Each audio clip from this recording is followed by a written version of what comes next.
എന്തൊരു ഉഷ്ണം. അല്ല അതെ, നിങ്ങൾ ഈ അമ്പലത്തിൽ പോകുന്ന ആദ്യമായിട്ടാണോ? ചോദിച്ചത് കേട്ടില്ലേ കുട്ടിയെ? കുട്ടി ഈ അമ്പലത്തിൽ പോകുന്നത് ആദ്യമായിട്ടാണോന്ന്? ഞങ്ങൾ ആദ്യമായിട്ടാണോ രണ്ടാമതായിട്ടാണോ പോണെന്ന് നിങ്ങൾ അറിയുന്ന എന്തിനാ?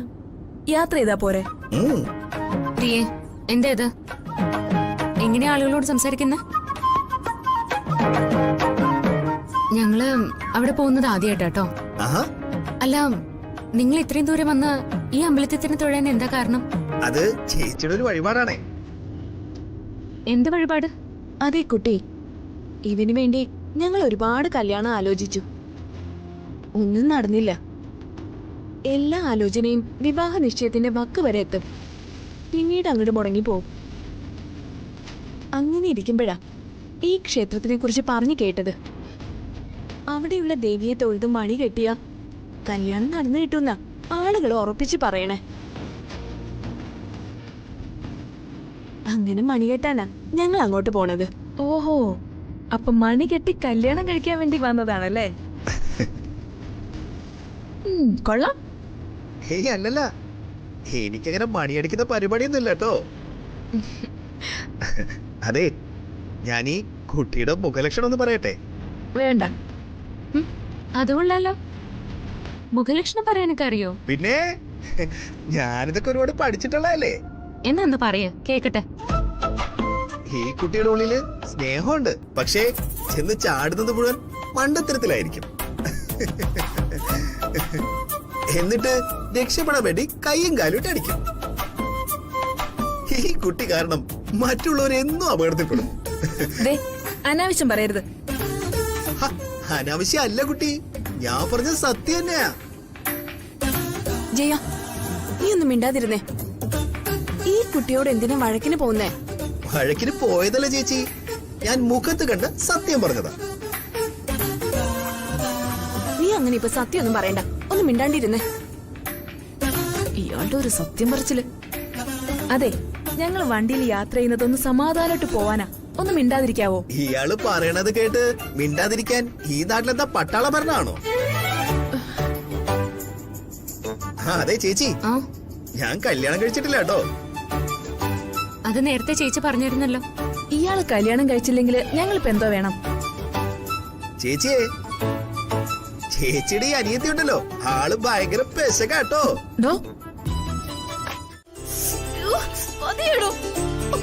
അതെ, പതുക്കെ.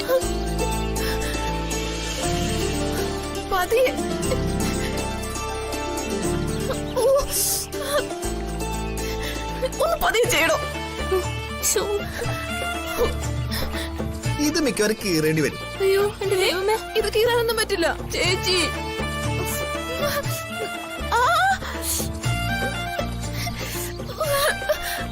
എന്റെ കൊച്ചൊന്ന് അടങ്ങിയിരിക്ക്.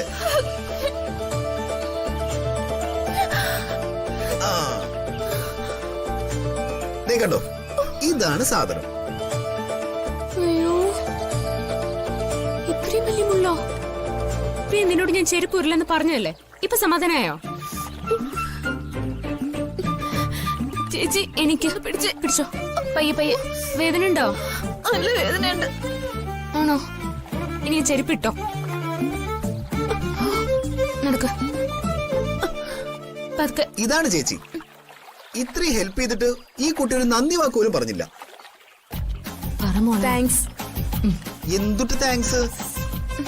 അതെ, ഒരു ചെറിയ മുള്ളെടുത്തിന് ഇത്രയും മതി. വാ ചേച്ചി ഇങ്ങോട്ട്. പോകുന്നുണ്ടില്ലേ? വാ.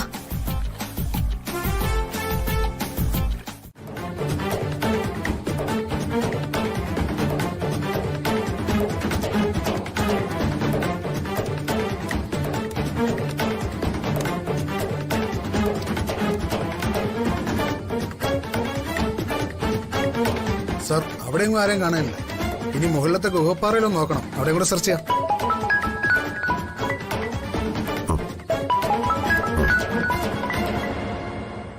ഹലോ അമ്മേ, ടിവിയിൽ വാർത്തയോ? അത് പിന്നെ അമ്മേ, അവർക്കൊരു കുഴപ്പവും പറ്റിയിട്ടില്ല. അമ്മ പേടിക്കണ്ട, ഞാൻ അവരുടെ കൂടെ തന്നെ ഉണ്ട്. അവരെയും കൊണ്ട് ഉടനെ തന്നെ ഞാൻ തിരിച്ചെത്തും. അമ്മയ്ക്ക് എന്നെ വിശ്വാസമില്ലേ? ഞങ്ങൾ ഉടനെ തിരിച്ചെത്തും. ഞാൻ വിളിക്കാമേ, അമ്മ വെച്ചോ. സംഭവം മീഡിയ റിപ്പോർട്ട് ചെയ്തു അല്ലേ? ഇന്നത്തെ കാലത്ത് ഒന്നും നമുക്ക് ഒരുപാട് കാലം ഒളിപ്പിച്ചു വെക്കാൻ പറ്റില്ല.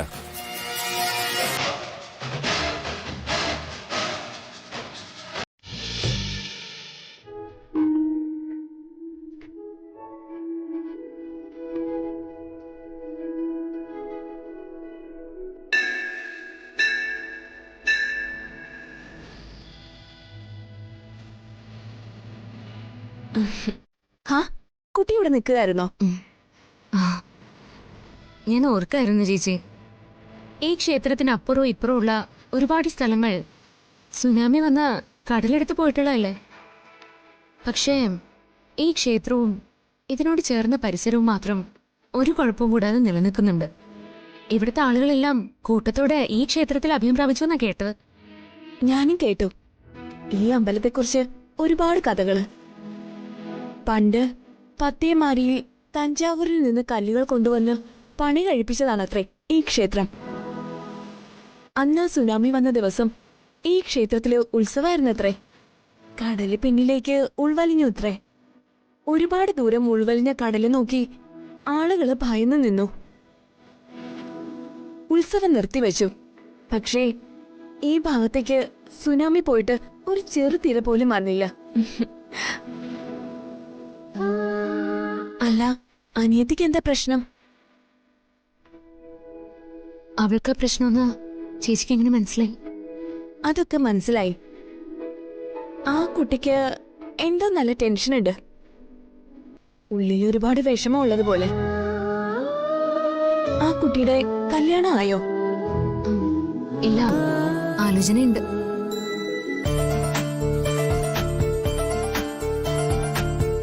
ഏതായിരിക്കും റൂം? ഹലോ ഹലോ, ഇത്തിരി ചൂടുവെള്ളം വേണമായിരുന്നേ. ഹലോ,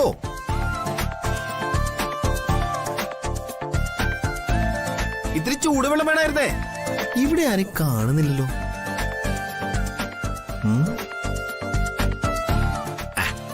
എന്തായാലും കയറി നോക്കാം.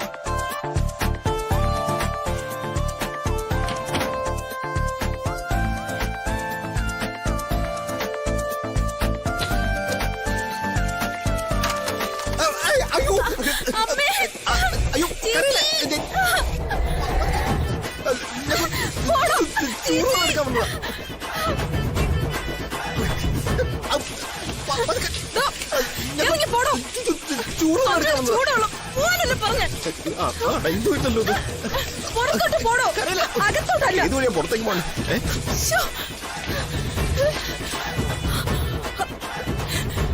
ചേച്ചി, അയാളുടെ കഷ്ടകാലത്തിനോ? ചേച്ചി എന്താ എന്റെ കാര്യം ആലോചിക്കാത്തെ? ചേച്ചിക്ക് അയാളെ എപ്പോഴാ പരിചയം? അയാളും ആ പെണ്ണും പിള്ളയും കൂടെ നമ്മുടെ വണ്ടിയിൽ വന്ന് കേറിയപ്പോ മുതലല്ലേ? അതിനു മുമ്പ് ചേച്ചി അവരെ കണ്ടിട്ടുണ്ടോ? എന്റെ പ്രിയ, നീ ഇല്ലല്ലോ. ഇല്ല. ചേച്ചി, ആ പെണ്ണുമ്പിള്ള സത്യത്തില് അവന്റെ ചേച്ചിയാണോന്ന് എനിക്ക് സംശയം. പ്രിയേ, നീ എന്തൊക്കെയാ പറയുന്നതെന്ന് നിനക്ക് തന്നെ അറിയില്ല കേട്ടോ. അവരൊരു പാവ സ്ത്രീയാ. എടിയും അവര് തനി നാട്ടുമ്പുറത്ത് ജീവിക്കുന്നവരായതുകൊണ്ടാ. പിന്നെ കള്ളന്മാരിപ്പ പല തരത്തിലാ വേഷമാറി നടക്കുന്നേ. സത്യത്തില് ഇത് പോലീസിൽ അറിയിക്കേണ്ട കേസാ. പോലീസിലോ? എന്നിട്ട് വേണം നാട്ടുകാർ മൊത്തം അറിയാൻ. പിന്നല്ലാതെ പോലീസ് വന്ന് രണ്ടിനെ പിടിച്ചു നിർത്തി നല്ല നാലെണ്ണം പൊട്ടിക്കുമ്പോ മണി പോലെ സത്യം പറയും. എടിയടി, പതുക്കെ അവര് കേക്കും. അവര് കേക്കട്ടെ, എനിക്കതിനിപ്പോ എന്തുവാ? ഈ പെണ്ണിന്റെ ഒരു കാര്യം. ചേച്ചി ഇത് മനഃപൂർവ്വ, എനിക്ക് ഉറപ്പാ. മിണ്ടാതിരിക്ക്. കള്ളൻ. കാണിച്ചു തരാം.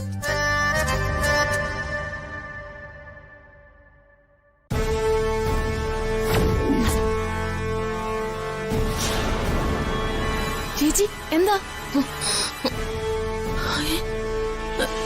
ഇനി തന്നെ ഏട്ടനെ നയിക്കട്ടെ.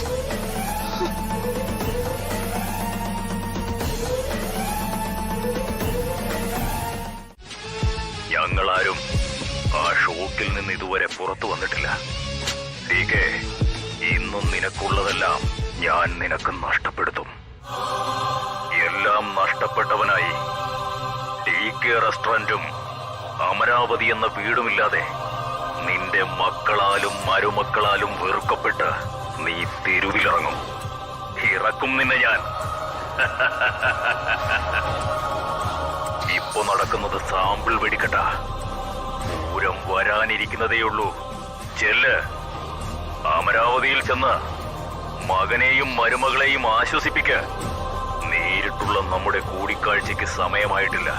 സമയമാവുമ്പോ ഞാൻ വരും. നമ്മൾ തമ്മിൽ മുഖാമുഖം കാണും. ആ ദിവസത്തിനായി കാത്തിരുന്നോ നീ?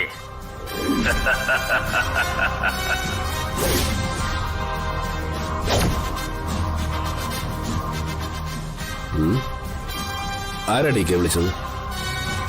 വിഘ്നേശ്വർ, MP വിഘ്നേശ്വർ, ഈ കഥയിലെ വില്ലൻ.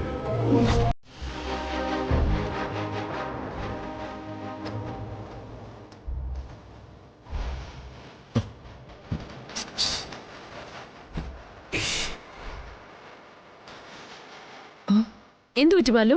കാലിനെന്തോ തട്ടി.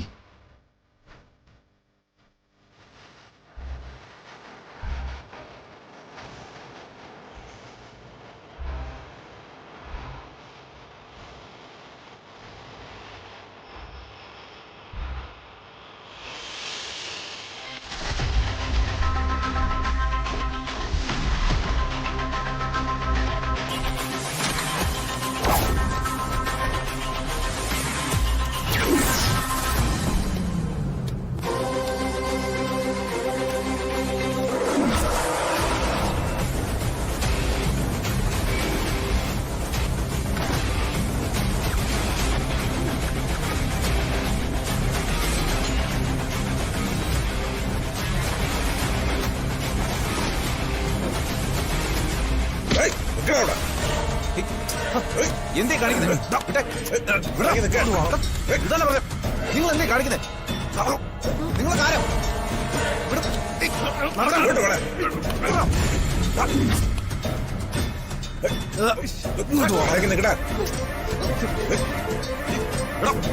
ഇങ്ങോട്ട് വരാനുള്ള എന്നോട് പറഞ്ഞു. പിടിച്ച് കട്ടാവന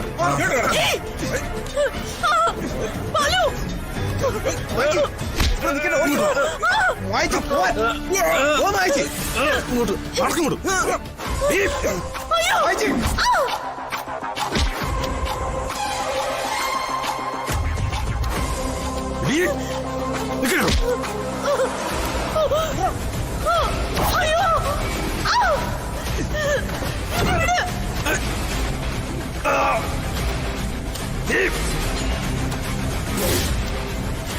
നിൽക്കണോ?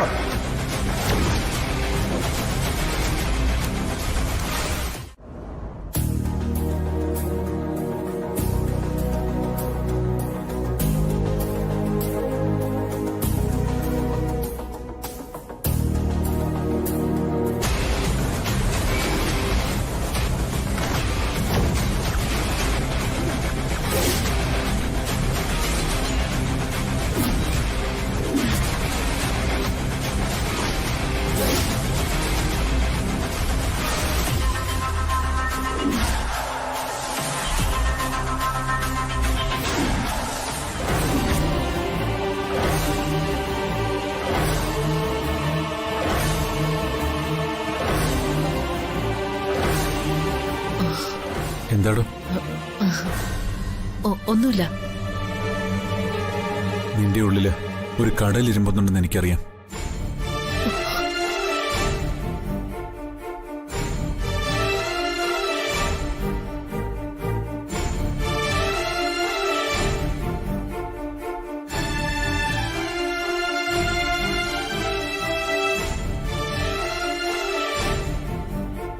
ഈ കുടുംബത്തിനു വേണ്ടി നീ അനുഭവിച്ച വേദനയ്ക്ക് പകരം തരാൻ എൻ്റെ കയ്യിലിതേ ഈ സ്നേഹം മാത്രമേ ഉള്ളൂ.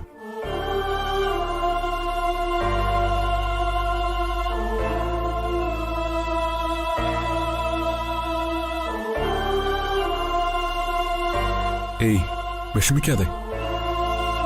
എന്തായാലും ഒരു കാര്യം ഞാൻ തീരുമാനിച്ചു. ഇനി നിന്നെ വിട്ട് ഞാൻ ഒരിടത്തേക്കും പോവില്ല. എവിടെ പോയാലും നീയും ഒപ്പം ഉണ്ടാവും.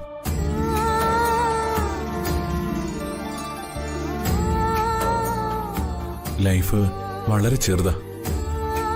ഒരു ഭാഗം കുട്ടിക്കാലം, പിന്നൊരു ഭാഗം വാർദ്ധക്യം.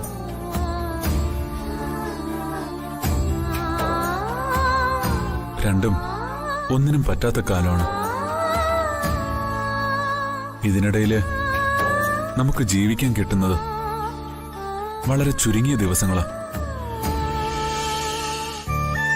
കല്യാണം കഴിഞ്ഞ് ഇങ്ങനെ ഓടി നടക്കുന്നതിന്റെ വെപ്രാളത്തില് അതിനെക്കുറിച്ച് ഞാൻ മറന്നുപോയി. ഇവിടെ നിനക്ക് സന്തോഷമായിരിക്കുമെന്ന് ഞാൻ കരുതി. അതുകൊണ്ട് പലപ്പോഴും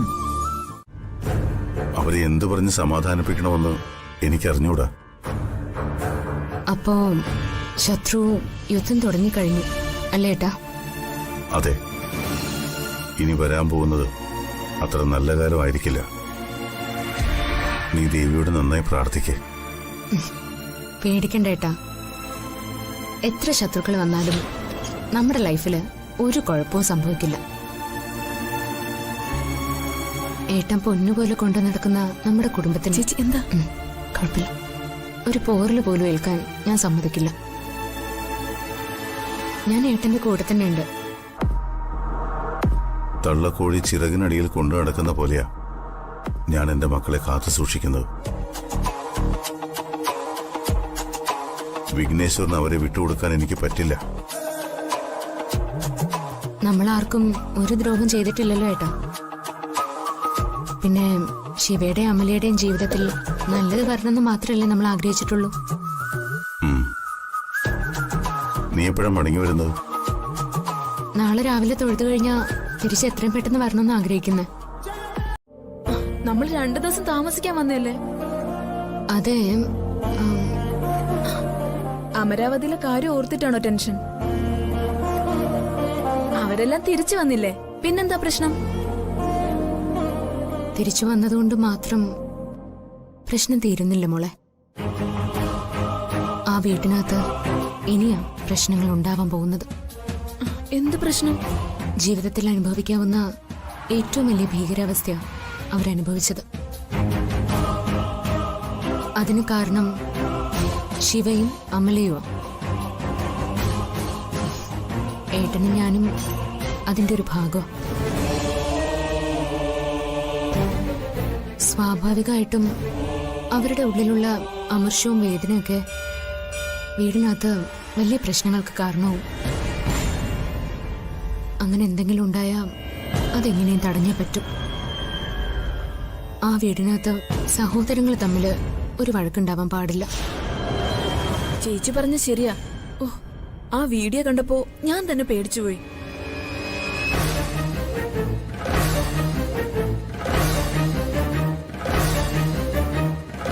ചേച്ചിക്ക് പേടിയുണ്ടല്ലേ? ആ വിഘ്നേശ്വർ വെറുതെ ഇരിക്കില്ലെന്ന് ഏട്ടൻ നേരത്തെ എന്നോട് പറഞ്ഞതാ. ഇത്രയും കാലം അയാൾ പ്രശ്നമൊന്നും ഉണ്ടാക്കാത്തത് എന്താന്ന് ഞങ്ങൾ ആലോചിക്കുകയും ചെയ്തു. ഒടുവിൽ ഇതുവരെ ഒന്നും ഉണ്ടാവാതായപ്പോ ഞങ്ങൾ കരുതി എല്ലാം അയാൾ മറന്നു കാണുന്നു. അയാള് വേറെ കല്യാണം എന്തെങ്കിലും കഴിച്ചിട്ടുണ്ടാവുന്നു. പക്ഷെ ഇല്ല, അയാൾ വരും. ഒരു സമയത്തിന് വേണ്ടി കാത്തിരിക്കും അയാള്. എനിക്കെന്തോ ഉള്ളിൽ വല്ലാത്തൊരു ഭയം തോന്നുന്നു. മോളെ, എനിക്കിപ്പോ ഏട്ടൻ്റെ അടുത്ത് ഉണ്ടായേ പറ്റൂ. എന്നാ പിന്നെ നമുക്ക് ഇപ്പൊ തന്നെ തിരിച്ചു പോയാലോ ചേച്ചി? അയ്യോ വേണ്ട, ഇപ്പൊ തന്നെ തിരിച്ചു പോകുന്ന കാര്യമല്ല ഞാൻ പറഞ്ഞേ. എന്തായാലും നമ്മൾ ഇവിടം വരെ വന്നില്ലേ. മഹാദേവനെ കണ്ട് തൊഴുത് സങ്കടങ്ങളൊക്കെ പറഞ്ഞിട്ട് നമുക്ക് പോവാം.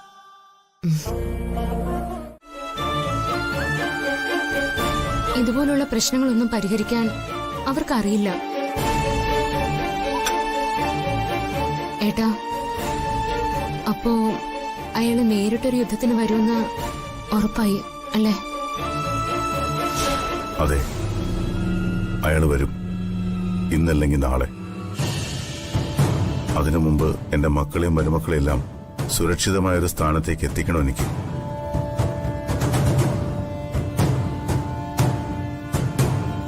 ജ്യോതി, ശിവയ്ക്ക് വേണ്ടി നമ്മൾ അമലയെ കൊണ്ടുവന്നത് ഒരു തെറ്റായിപ്പോയോ? ഒരിക്കലും ഇല്ല ഏട്ടാ. സ്വന്തം കൂടപ്പിറപ്പുകളുടെ ജീവിതം സംരക്ഷിക്കേണ്ടതും നമ്മുടെ കടമയാ, ബാധ്യതയാ. അതിനുവേണ്ടി ഏതറ്റം വരെ പോകേണ്ടി വന്നാലും അതിലൊരു തെറ്റുമില്ല. MP വിഘ്നേശ്വർ, അകലെയിരുന്ന് കരുക്കൾ നീക്കുന്ന ശത്രു. അയാൾ വരും. ഇനി അങ്ങോട്ടുള്ള കാലം നമുക്ക് കുറച്ച് ബുദ്ധിമുട്ട് തന്നെയായിരിക്കും.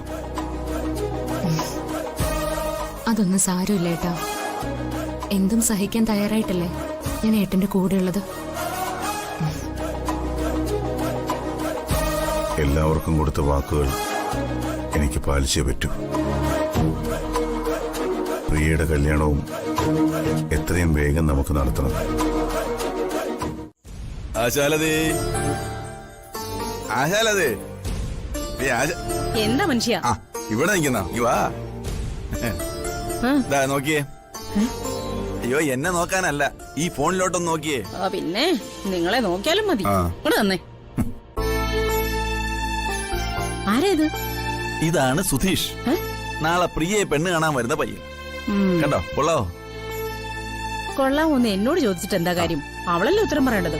അല്ല, മരുമകനാകാൻ പോകുന്ന പയ്യനെ നിന്നെ കൂടെ ഇഷ്ടപ്പെട്ടു എന്ന് അറിയണമല്ലോ, അതാ ചോദിച്ചു. പിന്നെ നിങ്ങൾ അവളെ കൊണ്ടുപോയി കാണിക്കും മനുഷ്യ.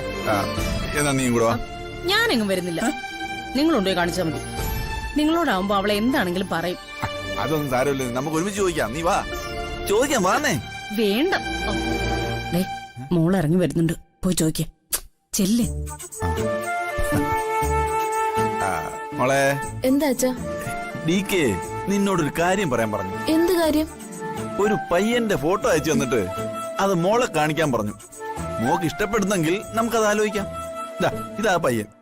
വേണ്ട അച്ഛാ, എനിക്ക് ആരെയും കാണണ്ട. കാണണ്ട? നീ എന്തോ ഈ പറയുന്നേ? എനിക്കിപ്പൊ കല്യാണം വേണ്ട.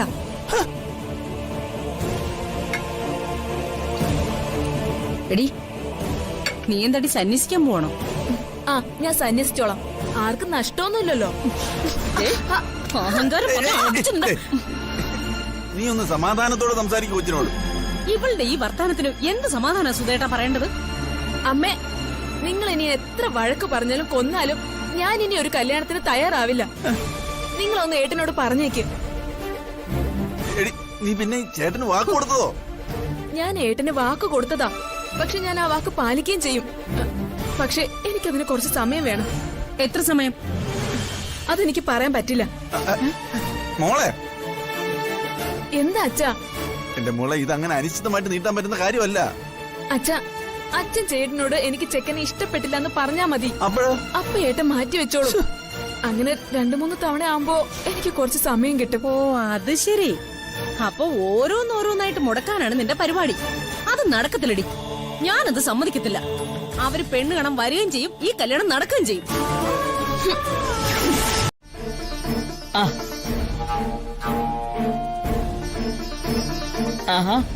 അമ്മേ, എന്താ സംഭവിച്ചത്?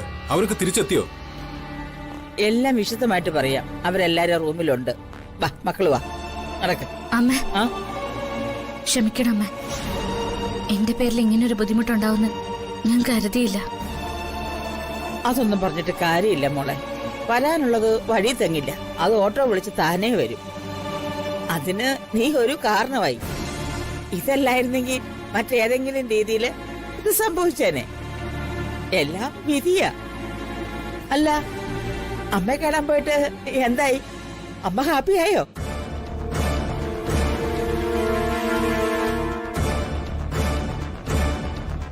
What happen? ഇല്ലമ്മേ, ഞങ്ങളെ കാണാൻ അമലയുടെ അമ്മ കൂട്ടാക്കിയില്ല. അമ്മയ്ക്കിതുവരെ എന്നോട് ക്ഷമിക്കാൻ പറ്റിയിട്ടില്ല. ഇനി അത് പറ്റുമോ എന്നും എനിക്ക് അറിഞ്ഞൂടാ. വാതിലിൽ ചെന്ന് മുട്ടിയപ്പോ എന്നെ കാണണ്ടെന്ന് പറഞ്ഞ് വാതിലടച്ചു കളഞ്ഞു അമ്മ.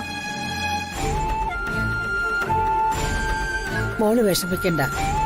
അത് മറ്റൊന്നും കൊണ്ടല്ല, അത്രയേറെ മോടെ മദറിന്റെ മനസ്സ് വേദനിപ്പിച്ചത് കൊണ്ടാ. ആദ്യം കുറച്ച് ബുദ്ധിമുട്ടൊക്കെ കാണിക്കും. അതെ, കുറച്ചു കഴിയുമ്പോ അമ്മ മോളെ താനേ വിളിക്കും. ഒരമ്മയ്ക്കും തന്റെ മകളെ അങ്ങനെ കളയാൻ പറ്റില്ല മോളെ. അമ്മേ, ആ? ഞങ്ങൾ കുറച്ചു ദിവസം അവിടെ നിൽക്കാന്ന് കരുതിയാ പോയത്. പക്ഷേ അതിനുള്ള ഒരു അവസരം കിട്ടിയില്ല. ആ, വിശേഷങ്ങളൊക്കെ പിന്നെ പറയാം. നിങ്ങൾ വരും, നടക്ക് മക്കളെ. എന്തിന്? അവള് കാരണല്ലേ നമ്മൾ ഇത്രയും ബുദ്ധിമുട്ട് അനുഭവിച്ചത്. അവൾക്ക് വേണ്ടിയല്ലേ ആ വിഘ്നേശ്വര മൂർത്തി നമ്മളോട് ഇതൊക്കെ ചെയ്തത്. അയാൾ എന്തേലും ചെയ്തതിന് നമ്മൾ അവളെ കുറ്റപ്പെടുത്തുന്ന എന്തിനാ? പിന്നെ ആരെ കുറ്റപ്പെടുത്തണം?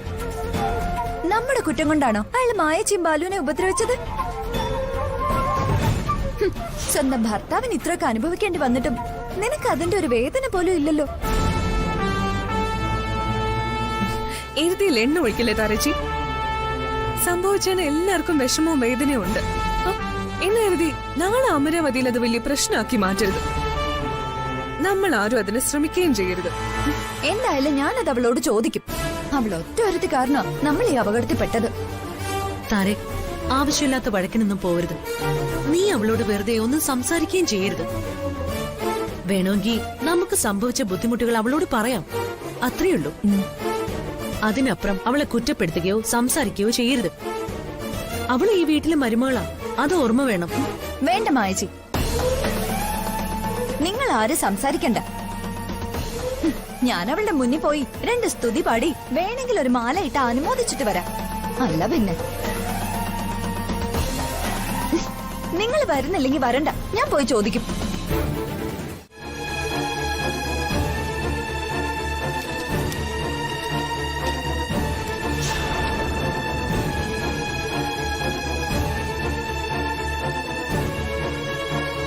അമലേ, നീ ഒറ്റ ഒരുത്തിയാ ഈ കുഴപ്പങ്ങൾക്കെല്ലാം കാരണം.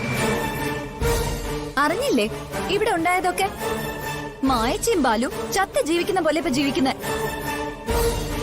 ഒരുപാട് കാലമായിട്ട് ആഗ്രഹിച്ച് എല്ലാവരും കൂടി സന്തോഷമായിട്ടൊന്ന് പുറത്തു പോയതാ. അതുപോലെ നീ കാരണം ഇല്ലാതായി. ഇങ്ങനെ കണ്ണു മെഴിച്ചു നോക്കിയിട്ട് ഒരു കാര്യമില്ല. ഞാൻ പറഞ്ഞത് സത്യമാ. നീയാ ഇപ്പൊ ഈ വീട്ടിലെ എല്ലാ കുഴപ്പങ്ങൾക്കും കാരണം. താരെ, നീ എന്ത് വൃത്തികേടായി പറയുന്നേ? താരേച്ചി, അമ്മ എന്ത് തെറ്റ് ചെയ്തു എന്നാ പറയുന്നത്? എനിക്കറിയാം, ഞാൻ ഈ വീട്ടിലേക്ക് വന്നതുകൊണ്ടാ. എന്തു പറ്റി? ഒന്നുമില്ല ശിവ. എന്തോ ഉണ്ടല്ലോ, പറ. നമുക്ക് അത് ഇവിടുന്ന് എവിടെയെങ്കിലും പോയാലോ? എവിടെ? എന്തിന്? അല്ല, വേറെ എവിടെയെങ്കിലും ഒരിടത്തേക്ക് മാറി താമസിച്ചാലോ? നമ്മൾ മാത്രമുള്ള ഒരിടത്തേക്ക്.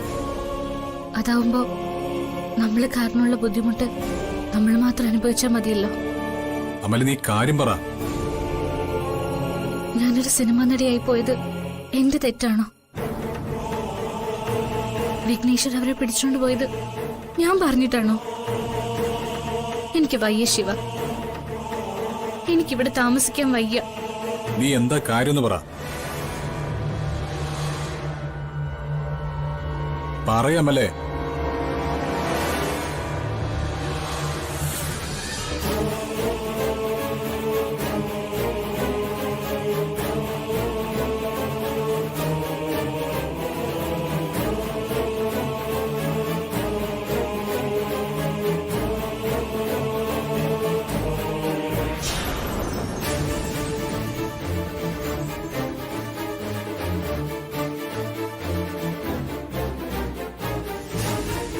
ശിവ, ഞാനത് പറഞ്ഞു എന്ന് കരുതി ശിവ പോയി അവരോട് ചോദിക്കൊന്നും വേണ്ട കേട്ടോ.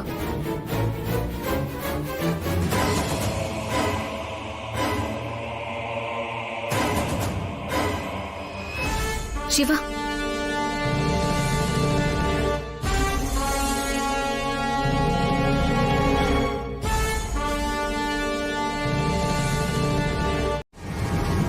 നിങ്ങളാരും ചെറിയ കുട്ടികളൊന്നുമല്ല. നിങ്ങളെ തല്ലി പഠിപ്പിക്കാനോ വഴക്ക് പറഞ്ഞ് നേരെയാക്കാനോ ഇനി പറ്റൂല. തിരിച്ചറിവും വിവേകവും ഏതെങ്കിലും സൂപ്പർ മാർക്കറ്റിൽ നിന്ന് വാങ്ങിത്തരാനും പറ്റില്ല. ഇത്രയും നാളത്തെ ജീവിത അനുഭവത്തിൽ നിന്ന് അത് മനസ്സിലാക്കാൻ പറ്റിയില്ലെങ്കിൽ നിങ്ങളുടെ ജീവിതം തന്നെ പരാജയമായി പോകുന്നേ. മായേ, വീട്ടിലുള്ളവർ വിചാരിക്കുമ്പോൾ മാത്രമല്ല, വന്നു കയറുന്നവരും കൂടി ആ വീട് തങ്ങളുടെ സ്വന്തം വീടാണെന്ന് കരുതുമ്പോഴാണ് ഏതൊരു വീട്ടിലും സന്തോഷവും സമാധാനവും ഉണ്ടാവുന്നത്. നിർഭാഗ്യവശാൽ നിങ്ങൾ പരാജയപ്പെട്ടു. ഇങ്ങനെ കുറ്റവാളികളെ പോലെ എന്റെ മുന്നിൽ മുഖം കുനിച്ച് നിൽക്കേണ്ടി വന്നത് നിങ്ങളുടെ മാത്രം കുറ്റമാണ്. അമലയെ ചോദ്യം ചെയ്യാനും ശാസിക്കാനുള്ള അധികാരം നിങ്ങൾക്ക് ആര് തന്നു? താരേ, ഇടയ്ക്കൊക്കെ വിഡ്ഢിവേഷം കെട്ടാം, പക്ഷെ എപ്പോഴും അത് ചെയ്യുന്നത് നിനക്ക് തന്നെ അപമാനമാണ്. സ്ഥാനം കൊണ്ട് അമല നിങ്ങൾക്കൊക്കെ ആരാ? അമല നിങ്ങൾക്ക് ആരാണെന്ന്? ചെറിയമ്മായിയമ്മ ആണല്ലോ. ജ്യോതിയുടെ അതേ സ്ഥാനം തന്നെയാ ഈ വീട്ടിൽ അമലയ്ക്കുള്ളത്. താരയ്ക്ക് ഒരബദ്ധം പറ്റിയതാ. ഞങ്ങള് താരേച്ചയെ തടയാൻ നോക്കിയതാ.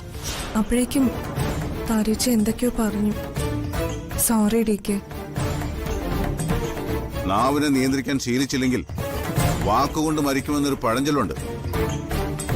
അത് ഏറ്റവും കൂടുതൽ ഓർക്കേണ്ടത് താരയാ. സോറി ഡിക്കെ, താരയെ ഞങ്ങൾ പറഞ്ഞു മനസ്സിലാക്കിക്കോളാം.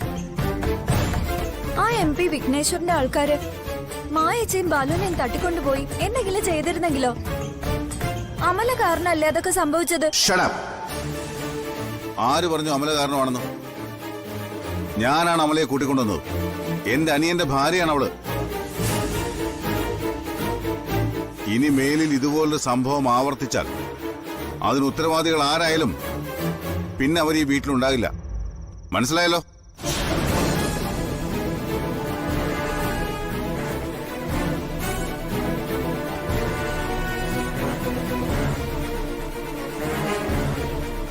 താരേച്ചി കാരണം ഞങ്ങൾക്കും കൂടി ചെയ്ത് കിട്ടി.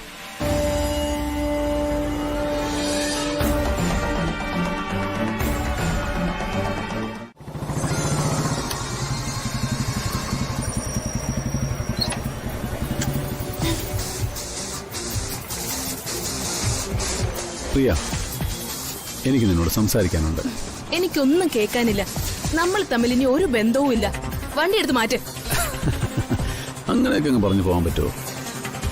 നീ എന്റെ ഭാര്യയല്ലേ? നമ്മുടെ ശാന്തി മുഹൂർത്തം കഴിഞ്ഞതല്ലേ? എടി, നിന്നെ എനിക്ക് ഉപേക്ഷിക്കാൻ പറ്റുമോ? ഒരക്ഷരം വേണ്ടി പോകരുത്. ഇനി എന്തേലും പറഞ്ഞ ഞാൻ ഇവിടുന്ന് കൂവി ബഹളം ഉണ്ടാക്കും. വണ്ടി എടുത്ത് മാറ്റടോ, എനിക്ക് പോണം. അങ്ങനെയൊക്കെ അങ്ങ് പോവല്ലേ എന്ന് പറയട്ടെടി. പ്രിയ, ഞാൻ നിന്നെ ഒന്നും ചെയ്യാൻ പോകുന്നില്ല. എനിക്ക് നിന്നോടൊന്ന് സംസാരിച്ചാ മതി. നീ എന്തിനാടി എന്നോട് ഇങ്ങനെ പിണങ്ങിയിരിക്കുന്നത്? വാ, നമുക്ക് സംസാരിക്കാം. ഞാൻ നിങ്ങളോട് എന്ത് സംസാരിക്കാനാ? എനിക്കൊന്നും പറയാനില്ല. അങ്ങനെയൊക്കെ പറഞ്ഞ എങ്ങനെയാ?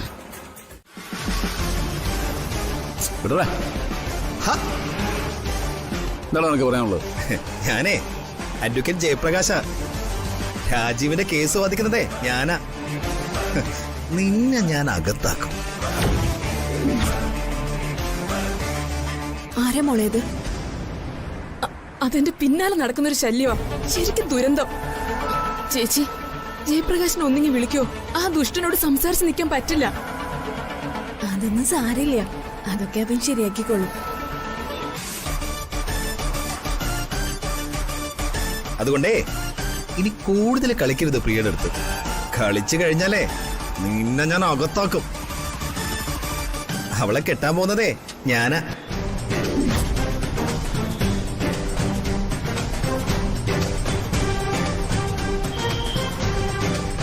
എന്താ ഇപ്പൊ നിനക്ക് സമാധാനായോ?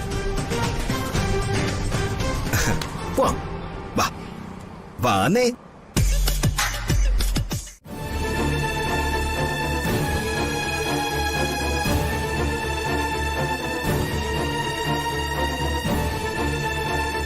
നീ ഇതൊന്നും എന്നോട് പറഞ്ഞിട്ട് ഒരു കാര്യമില്ല പ്രിയ. നിന്റെ കാര്യത്തില് ഏട്ടനൊരു തീരുമാനം എടുത്തിട്ടുണ്ട്. ഇനിയിപ്പോ ചേച്ചിയുടെ ഭർത്താവിന് അതിനുള്ള അവകാശം ഇല്ല എന്നാണ് നീ പറയുന്നതെങ്കിൽ ഞാനത് ഏട്ടനോട് പറയാം. ചേച്ചി എന്തിനാ ഇങ്ങനെ എഴുതപ്പുറം വായിക്കുന്നത്? ഞാൻ എപ്പോഴെങ്കിലും അങ്ങനെ പറഞ്ഞിട്ടുണ്ടോ, പെരുമാറിയിട്ടുണ്ടോ?